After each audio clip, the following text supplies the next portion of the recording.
abençoe, nos ilumine e nos dê uma excelente noite. Meus irmãos, para a noite de hoje... Anselmo é terrível. Anselmo o quê? É terrível. Para a noite de hoje eu separei alguns assuntos muito interessantes e eu acho que talvez será uma palestra bem diferente do ponto de vista das palestras, né, que eu costumo fazer aqui. Eu poderia passar a noite ou os dias que houvessem falando sobre espiritismo, sobre espiritualidade em geral, visto que tudo que tem ligação com a espiritualidade desde criança sempre me fascinou. Não posso realmente falar tantas horas, né, porque não seria oportuno. Primeiro porque eu falo demais, nem tudo não parece. Segundo porque ainda tenho o problema, entre aspas, da mediunidade, que se eu começar a falar demais, daqui a pouco eu começo a ter lampejos mediúnicos que começam a se abrir espontaneamente. Então, vamos nos fixar somente no tema atual. O tema da palestra de hoje, como colocado em cartaz, o legado do exemplo. E poderíamos, através deste tema, falar sobre uma série de eventos, pois é um tema que suscita muitas perspectivas. Perspectivas, acima de tudo, humanas. O que é o exemplo? O que seria o exemplo em nossas vidas? Temos exemplos positivos, temos exemplos negativos, mas o que sabemos é que o exemplo ele sempre permanece de algum modo. E a nossa vida sempre foi e sempre será baseada em exemplos. Desde que nós iniciamos a nos constituir enquanto seres humanos, o que orbita entre nós é o exemplo de alguém. Teremos em nosso seio familiar os nossos pais que irão nos nortear para que tomemos o melhor caminho. Eles haverão de ser nossa primária inspiração. Mas para além deles, temos que nos debruçar sobre os assuntos humanos, sobre a vida, e então outros tantos exemplos nos são colocados e ofertados para que possamos nos desenvolver enquanto sujeitos espirituais, passando por uma experiência no corpo físico. Quando falamos sobre a doutrina espírita, podemos citar os mais diversos, controversos e interessantes vultos que nos rodearam. O próprio Allan Kardec, com sua sabedoria e perspicácia, quando no ano de 1857 se publicava o Livro dos Espíritos. Essa história eu nunca me canso de falar, porque é uma das que eu mais aprendi, das que eu mais me debrucei. Allan Kardec, aquele cético, pedagogo, discípulo de Pestalozzi, como todos nós sabemos naturalmente, após o convite do amigo Fortier, que se excitava com a possibilidade das manifestações das mesas girantes em Paris. Este foi um dos primeiros, ou melhor, foi o primeiro dentro do Espiritismo, mas não o primeiro dentro do movimento espiritualista mundial. um precursor do que viria a ser a espiritualidade moderna. Aquela época sem as tantas aberrações que vemos hoje em dia. As fraudes já existiam, como não cansam de existir. Mas naquela época ainda não vimos em podcasts pessoas recebendo seres dos mais controversos, como golfinhos e por aí vai. Este foi um dos que nos abriu o caminho para a ciência espírita. Se queremos compreender sobre o espiritismo, devemos estudar Allan Kardec. Mas por que devemos estudar Allan Kardec? Porque devemos nos tornar ortodoxos, fechados, encaixotados em uma crença? De maneira alguma.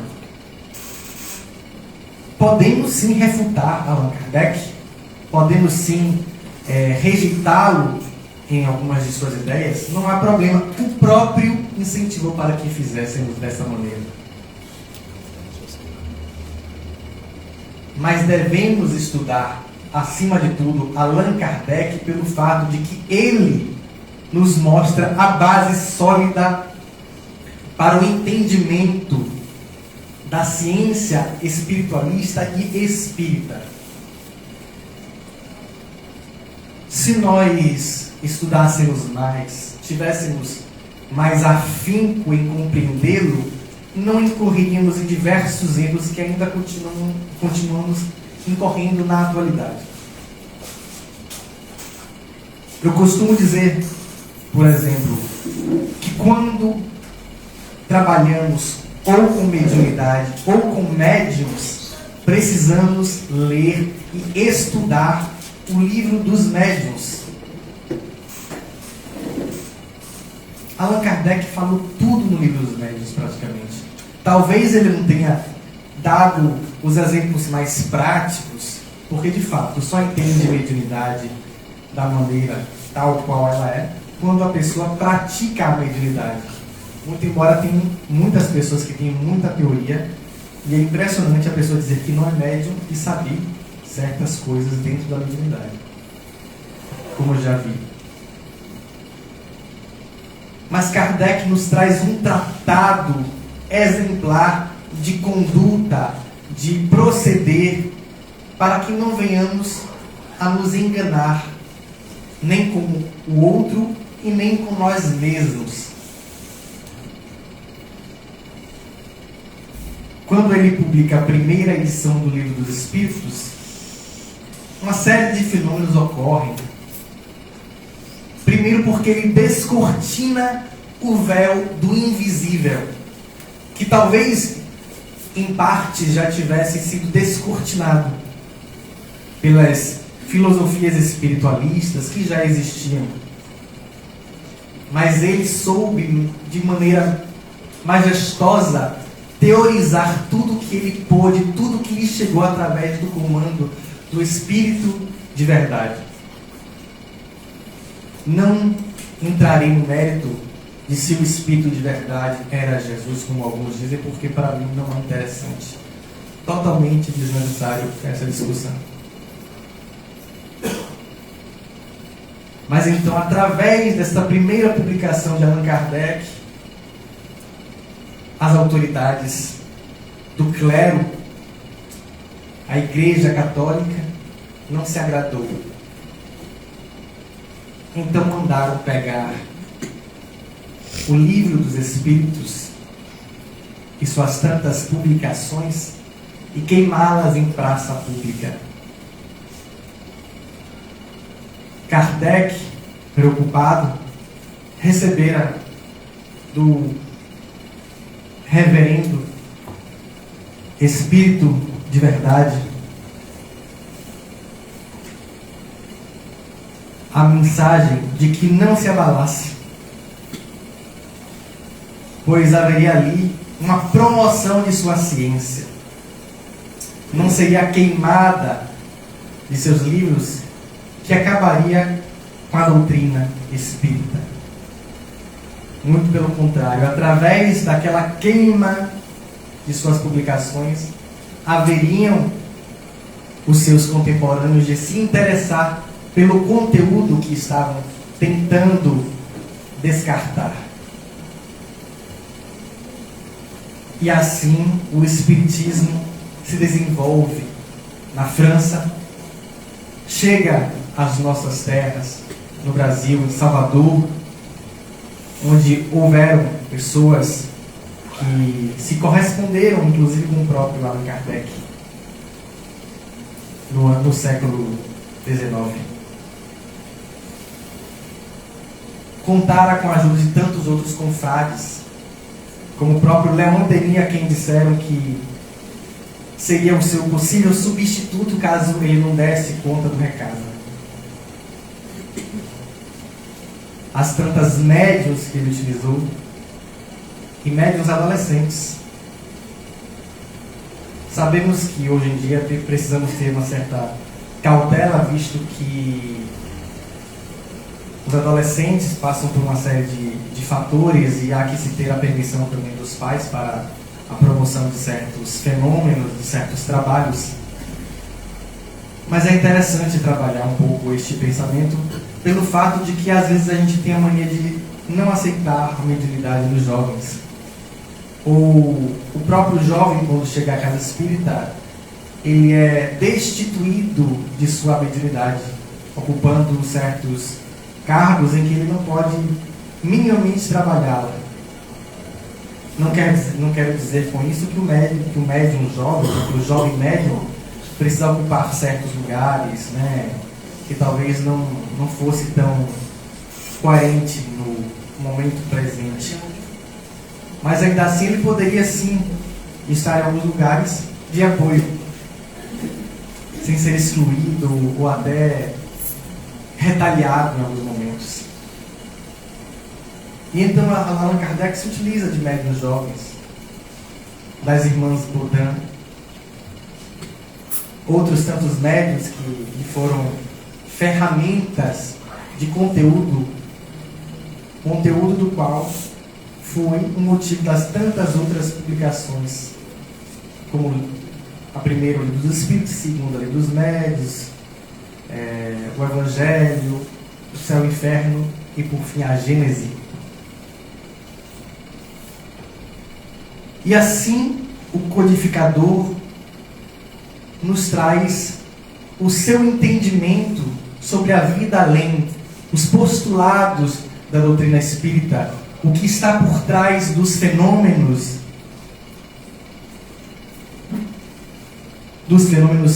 tangíveis e dos fenômenos intangíveis, dos visíveis e invisíveis, muitos dos quais inclusive não conseguimos concebê-los até os dias atuais. E outros tantos confrades também que o auxiliaram, ainda que de maneira indireta. Allan Kardec, quando traz no Livro dos Médios alguns fenômenos chamados de efeitos físicos, ainda não tinha se utilizado certos nomes que vieram em seguida, como por exemplo, através do grande cientista Charles Richer, através do descobrimento do ectoplasma. Ectoplasma, substância da qual alguns médiuns bem especiais conseguem exteriorizar com maior facilidade, promovendo fenômenos de ordem física, fenômenos dos quais os espíritos conseguem se utilizar para se manifestar visivelmente, as chamadas materializações. Materializações que promovem também a voz direta, como todos na mesma sala, escutando as vozes dos espíritos, ainda que as pessoas presentes não sejam necessariamente médiums.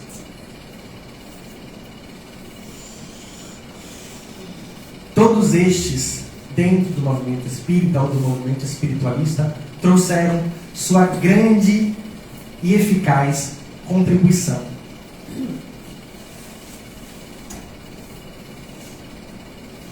Se Kardec, porventura, estivesse encarnado entre nós, talvez ele não ficaria o mais satisfeito com o que aconteceu dentro do Espiritismo. Mas tendo em vista de que o Espiritismo não se acabou, poderíamos dizer que não seria tão ruim assim. O Espiritismo é, por si, uma doutrina filosófica de consequências morais. Muito embora aqui em nossas terras brasileiras tenha tomado corpo religioso. Em outra palestra que eu fiz em outro centro espírita, em outra instituição, eu trouxe um pouco sobre esse assunto. Porque nós nos moldamos dentro de uma matriz religiosa. Frequentamos o centro espírita tal qual faríamos dentro de uma igreja. Escutamos o palestrante tal qual a homilia do padre.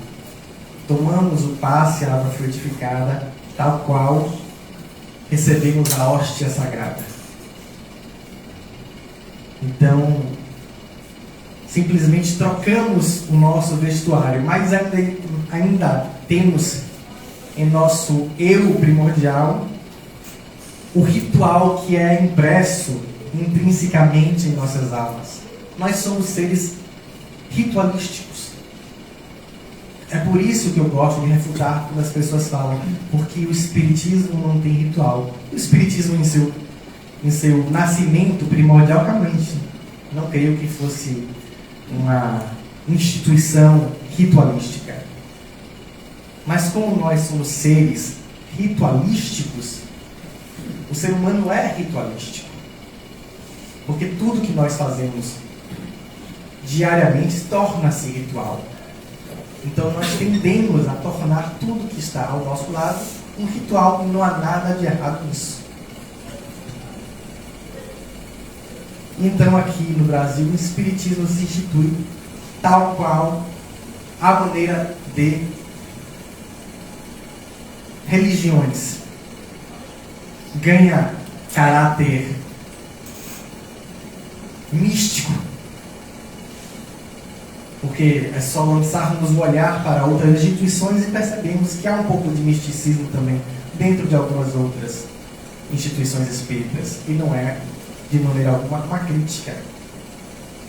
Situamos-nos aqui na cidade de Salvador,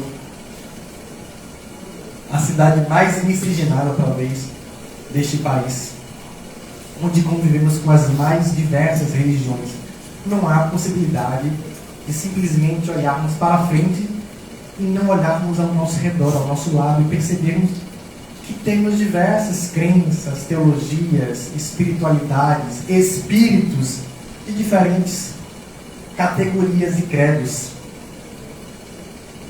E se o codificador estivesse aqui presente, ele categorizaria todas essas manifestações religiosas.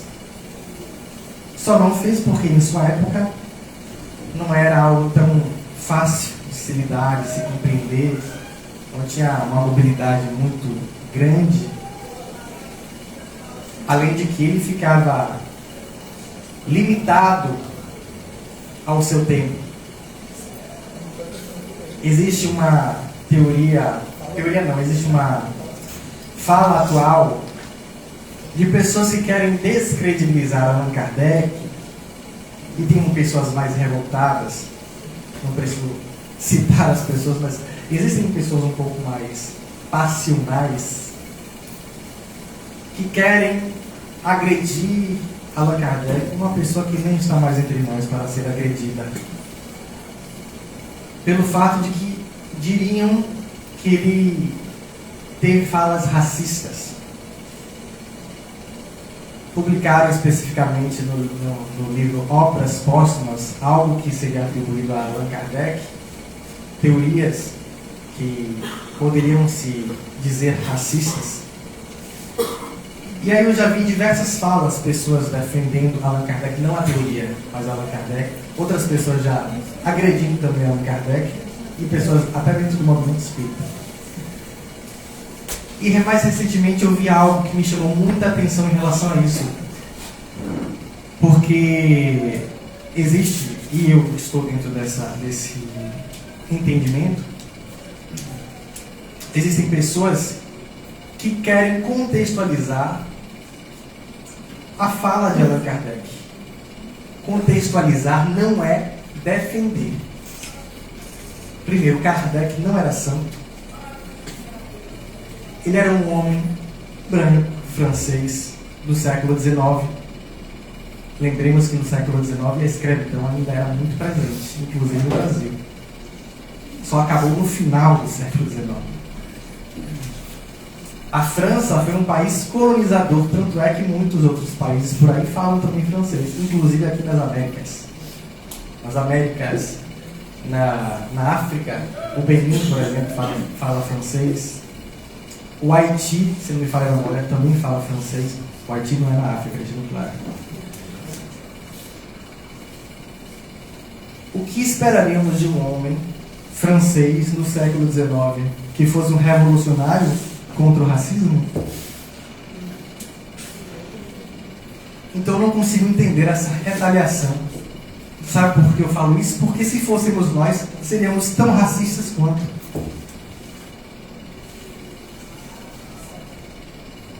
Para julgar, temos primeiro que dar a cara a tapa. E não temos moral alguma para isso. Eu não tenho. E garanto que quem quer julgar também não tem. Então acho que foi uma fala que eu precisei fazer. E trazendo essa figura emblemática, Hippolyte Léon Denis Rivail, que é seu nome, Allan Kardec, fora um nome trazido pelo Espírito. Se não me falha a memória, eu acredito que tenha sido Zéfiro, não acredito que tenha sido o Espírito de verdade. Se não me falha a memória, foi Zéfiro que disse a professor Rivail que Allan Kardec havia sido um nome do qual ele havia recebido numa encarnação pretérita quando era um sacerdote druida. E então aproveitou-se deste saber, desta compreensão de seu nome, para assinar o seu pseudônimo na codificação espírita. Primeiro porque ele já era um homem conhecido, um pedagogo, com diversos livros publicados. Então, além de não confundir as coisas, ele preferiu utilizar também pelo fato de que a obra havia sido trazida do mundo espiritual. Não era uma obra de matemática, de qualquer coisa que ele havia, porventura, publicado. Então essa figura emblemática nos trouxe um grande exemplo de sua vida.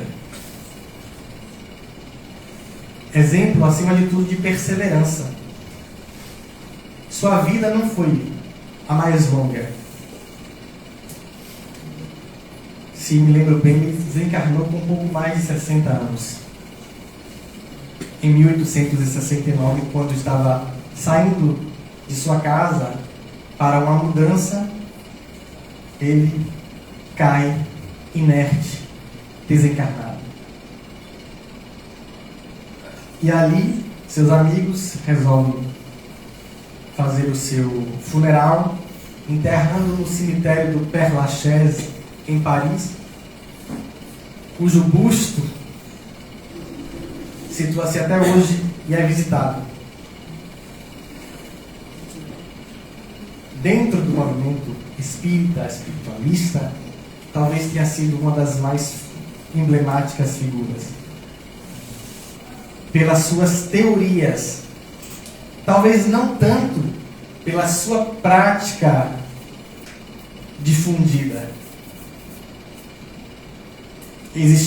Iriam existir mais para frente, viriam a existir, melhor dizendo, outros tantos que trariam suas contribuições em relação à prática, à caridade, como é o exemplo de Francisco Cândido Xavier, que acima de tudo com a sua mediunidade, porque o seu trabalho pautou-se pela sua mediunidade expressiva. Sua mediunidade mais do que ostensiva. Porque nós costumeiramente falamos sobre mediunidade ostensiva nos centros espíritas, mas a mediunidade ostensiva nossa não é a mediunidade ostensiva de Francisco Cândido Xavier. E ainda que com a sua mediunidade ostensiva, ele não era palco para espetáculos em relação à sua mediunidade. É natural que a mediunidade nos traga esse caráter mais público, mais fenomenal ou fenomenológico. Mas Chico Xavier nunca quis palco. É só prestarmos atenção em suas tantas entrevistas. O Pinga Fogo, por exemplo, quando na extinta TV Tupi aparecia para dar o seu parecer e responder aquelas tantas perguntas sobre a vida espiritual. Chico Xavier, em momento algum, começou a trazer mensagens de entes queridos no Pinga Fogo. Eu garanto que ele deve ter visto espíritos de entes queridos à plateia. Mas o que aconteceria se ele começasse a trazer mensagens espirituais naquele momento? Na frente da TV, na frente das câmeras. Ele viraria palco de sensacionalismo.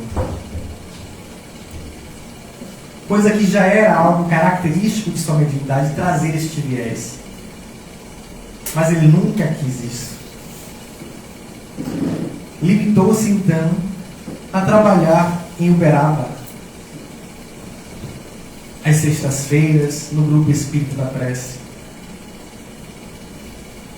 de forma muito mais recolhida, humilde e simples, trazendo as mensagens familiares e as tantas receitas mediúnicas, homeopáticas, de Dr. Bezerra de Menezes.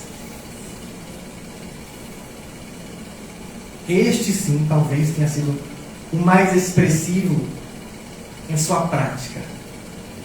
Allan Kardec nos trouxe a ciência, a teoria. Chico Xavier nos trouxe a moral.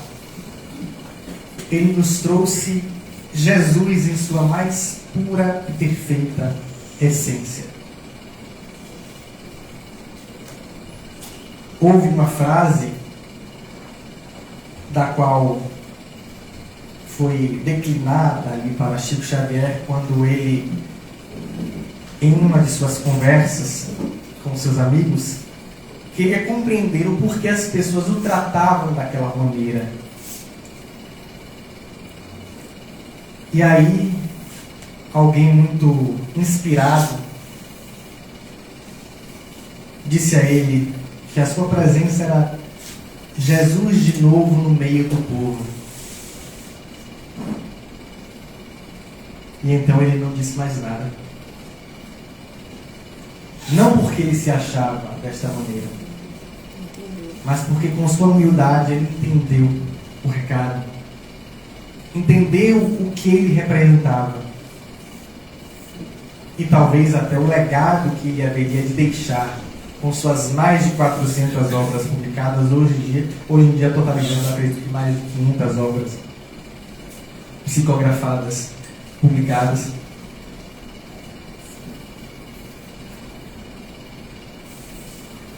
E sua vida de abnegação e renúncia. Porque sua vida foi apenas de renúncias. E ainda assim, não deixou de tomar as suas porradas. Não deixou de ser atacado, não deixou de ser difamado. Porque se até Jesus foi para a cruz, né? se até Jesus, que era perfeito, foi crucificado, como diz Emmanuel, na passagem que Jean Manzon e Davi Nasser o expõem na revista O Cruzeiro: Jesus foi para a cruz, você foi apenas para o Cruzeiro. Então esta é uma das figuras mais emblemáticas do movimento espírita mais atual, né? Já que Chico desencarnou em 2002. E para além de Chico, entrarei numa outra esfera que eu também gosto muito, que seria um ótimo exemplo. Uma mulher na Inglaterra que estava voltando de trem de Manchester para Londres. Em determinado momento do percurso, o trem contraiu um defeito, parou.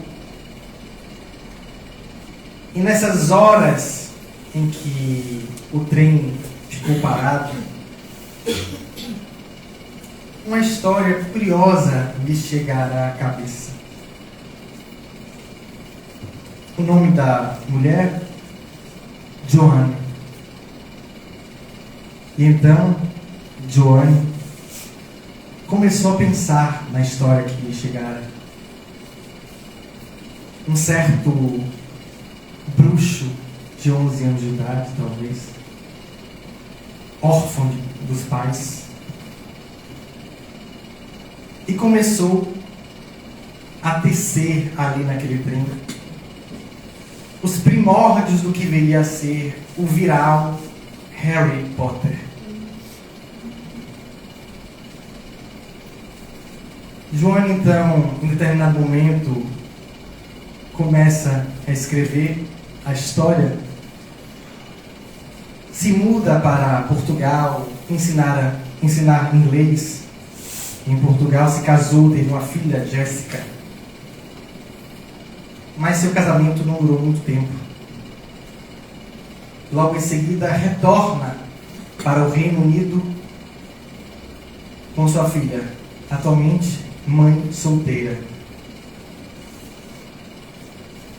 Vai morar depois em Edimburgo, na Escócia. E nesses tantos momentos, ela ali se debruçando sobre a escrita de sua primeira obra. A sua primeira ideia, 1990. Demorou um certo tempo para poder terminar. Ia aos cafés, levava sua filha enquanto a menina dormia, ela escrevia a sua fantasia.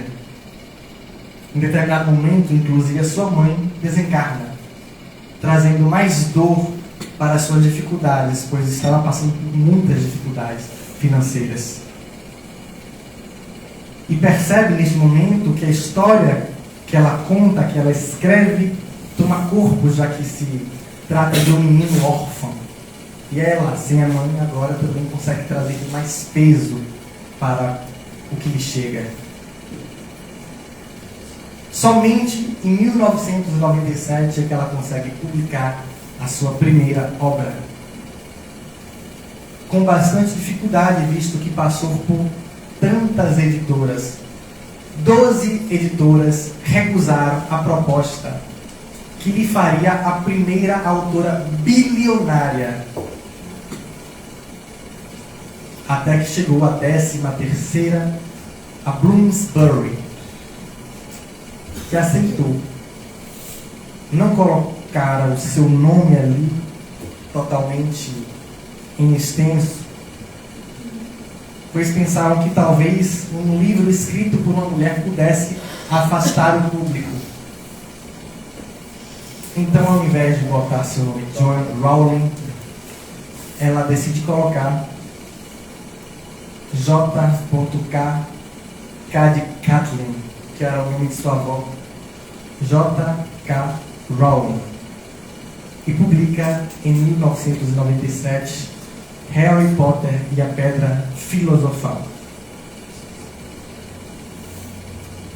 levando o público à loucura com a história do bruxinho.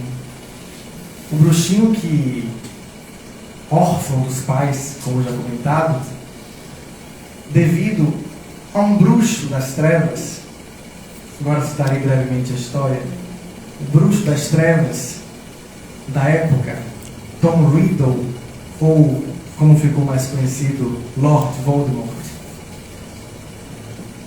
com sede de poder, de imortalidade, ficou sabendo de uma profecia que dizia que nasceria ao final de julho um menino cujos pais haveriam desafiado por 3 vezes o Lorde das Trevas, e este menino teria o poder de derrotá-lo. Então, tendo a ciência desta profecia, foi atrás da família do menino.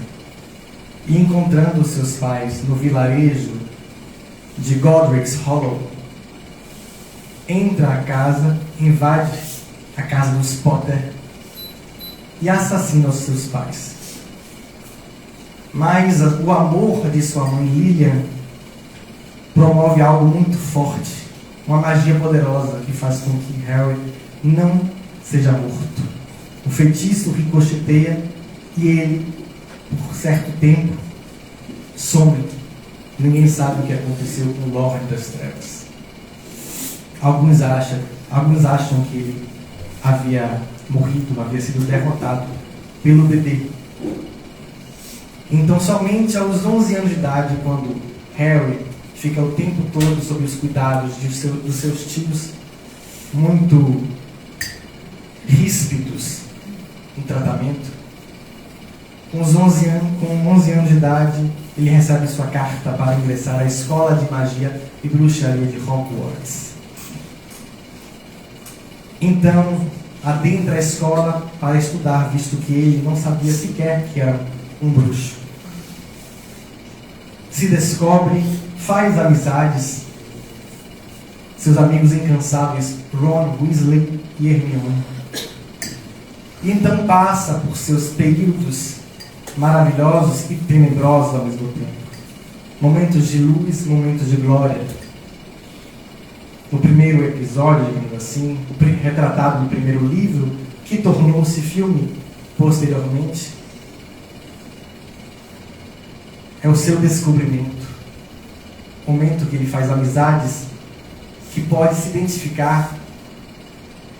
Momento que descobre o que havia acontecido com os seus pais. Onde aprende magia, bruxaria, com os melhores professores, inclusive o que seria inclusive modelo para a sua vida, que seria alvo Dumbledore, o diretor da escola, incansável professor. Descobre também que o Lorde das Trevas ainda está presente e ainda o persegue para matá-lo. E sua saga continua, se perpetua. Consegue perceber que não está sozinho no mundo. Sua família não acabara por total, por um breve tempo. Descobre que tinha ainda um padrinho que estava preso numa penitenciária, acusado de ter matado um dos seus amigos na época. Mas descobre que havia sido justamente o contrário, que o amigo que havia sido assassinado seria um que estava ainda vivo e que havia simulado a sua própria morte para incriminar um outro amigo. Porque foi este amigo que simulou a morte que delatou os pais de Harry Potter e levou-os à morte. Depois de descobrir tudo isso, faz amizade com o seu padrinho, que não dura muito tempo. A própria prima de seu padrinho, ligada ao Lorde das Trevas, o assassina. E continua a saga do bruxo Harry Potter, até formar os seus 17 anos, descobrir a fórmula mágica para derrotar o Lorde das Trevas. percebeu que ele, ainda jovem, o bruxo das trevas, através de magias específicas, dividira sua alma em 7 partes e fragmentou-as em objetos específicos. E assim Harry parte para sua aventura com seus amigos para destruir todos estes objetos, a fim de acabar com o terror que assolava o mundo bruxo. Aprendeu sobre o que é ser família, o que é ter família, tanto com aqueles que de fato fizeram parte de sua família, ainda que não por tanto tempo, como com aqueles que estavam ao seu lado, seus amigos. Estes sim eram sua verdadeira família, até de fato conseguir derrotar o bruxo Lord Voldemort, ter os seus filhos, a sua família, e começar uma outra história de um outro capítulo em paz. Por que eu trouxe essa história? Porque eu falei da criadora de Harry Potter? Por que eu falei de Harry Potter? Porque trata-se de um mais puro exemplo de superação, de amizade, de perseverança. Algumas pessoas eu costumo conversar sobre isso e dizer: não, eu não gosto de Harry Potter, uma história idiota. Mas tem tantas mensagens implícitas e explícitas que não dá para entender como é que a pessoa não gosta. Porque uma história, acima de tudo, de superação, uma pessoa que não tinha os pais, que era maltratada pelos tios, descobre a felicidade através de amigos de um outro mundo paralelo ao que conhecera antes. Passa por uma série de dificuldades, vê pessoas sendo mortas em sua frente, amigos, familiares também, e não desiste até promover a paz. Não desiste de lutar, não por si próprio, mas pelo outro. Ele não foi atrás de derrotar o vilão da história porque ele queria ser o perfeito, a pessoa a ser vista como o melhor, o vencedor. Ele queria trazer paz à humanidade, ao seu ciclo, pois ele sabia que muitos iriam sofrer com as ameaças. Como não gostar de uma história que traz esses aspectos, que mostra a luz e mostra as trevas, e mostra que trevas e luz coexistem, inclusive dentro de nós. O que nós somos, senão luz e trevas coexistindo, fazendo o possível para que alcancemos a perfeição, tal qual Kardec nos diz no Livro dos Espíritos, na escala espírita que ele traz, de espíritos imperfeitos até espíritos perfeitos. Então, meus irmãos, já finalizando, por isso que o tema de hoje, o legado do exemplo, foi trazido através desses contextos.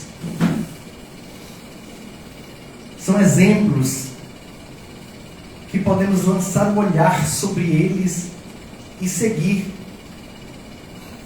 Seguir de que maneira? Todos estes exemplos que eu dei são pessoas normais, não são pessoas perfeitas. Ainda que cada um com seu grau de elevação, de evolução, mas são pessoas que podem errar, que podem se equivocar, podem cair, fracassar e se levantarão para continuar a caminhada. Allan Kardec nos mostrou a chave. Chico Xavier nos mostra o caminho.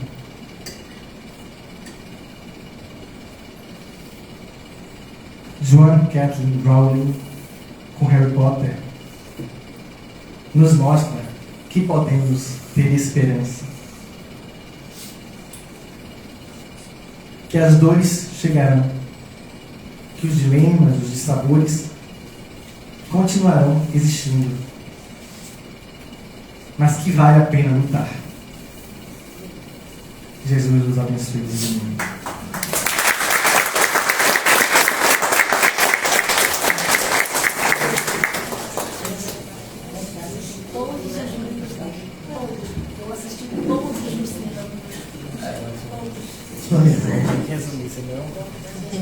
Você vai contar a história de todo o Harry Potter. São quantos livros? 7. Você leu todos, né? Eu tenho todos, mas não li todos, não. Então foi Espírito da Mulher. Eu li e assisti todos. Eu quero dizer uma coisa a vocês. Quer falar alguma coisa? Eu queria dividir uma coisa com o Francisco para justamente contextualizar uma coisa. Se essa discussão a respeito de Allan Kardec não faz, vamos dizer assim, já não é um término, vamos dizer assim, de uma continuidade de uma evolução. Se nós tivemos Moisés com as suas tábuas, né? Depois nós tivemos Jesus Cristo, que a humanidade já estava um pouco mais preparada para receber alguma outra informação. Depois nós tivemos Allan Kardec, para trazer já essa ciência, já essa mostrar a gente alguma coisa. E eu queria saber de você, Francisco, se você não acha que esse ataque, né, essa ofensiva contra Allan Kardec e contra até Chico Xavier também foi questionado, o Divaldo Franco também foi questionado várias vezes, se isso já não faz parte mesmo de uma evolução do nosso mundo, para que ele seja melhor compreendido. Como você mesmo falou, que a queima dos livros de Allan Kardec promoveu até o conhecimento, a busca pelo conhecimento, do conteúdo daqueles livros. Esse ataque a Allan Kardec já não seria também uma jogada, vamos dizer, não sei se a palavra seria essa, do mundo espiritual, para que essa difusão do espiritismo seja mais aceita, mais contextualizada no mundo atual? Sim, com certeza. Eu acredito que isso tenha sido muito bem inspirado, né, da parte dos espíritos superiores, visto que talvez se não houvesse essa retaliação através da queima dos livros, talvez o espiritismo não tivesse essa propagação tão expressiva. Então, creio sim que foi uma grande inspiração da parte dos espíritos inflamar as autoridades da igreja. Eu vejo sim dessa forma. Outra coisa assim que a gente percebe, e eu li na literatura, eu estou me lembrando agora, que o Espiritismo seria o futuro das religiões, pela sua amplitude. Eu vou falar por essa casa. As pessoas que aqui frequentam, e eu falo também isso aí, e é uma grande responsabilidade quando você fala, e não só as pessoas que estão aqui, mas também a internet, que nós não sabemos onde vai chegar, a capacidade da doutrina na sua pureza abraçar todos. Quando o Francisco falou do processo religioso, que aqui na nossa ambiência, não é? A gente abraça como tal, mas que Kardec falava, o Espiritismo seria que os homens fizessem deles. Então, eu entendo o Espiritismo como uma verdade do ser. O que é que nós estamos fazendo aqui? Isso parece bastante. Para onde nós vamos? Não é? As literaturas espíritas trazem isso muito claro, principalmente as obras básicas, né, basilares. E o Espiritismo, ele abraça a todos. Eu sempre falo que aqui qualquer pessoa de qualquer religião que não tenha nenhuma pode frequentar. Porque não é isso. Aí os que nascem, eu sou católica, mas eu gosto de assistir a palestra. Que bom. Minha mesa. Eu sou evangélico, que bom. Olha aqui, nós já tivemos várias pessoas evangélicas. Que bom, não é? Que bom. Porque a sua amplitude abraça a todos, isso é muito importante. Eu vejo o espiritismo dessa forma. Por isso eu sou espírita. Que se ela fosse secretarismo, eu estava fora. Eu acredito assim. As pessoas são livres. As religiões, elas são muito necessárias, principalmente pessoas com determinados vícios, não é? Eu acho que ajuda muito, bastante.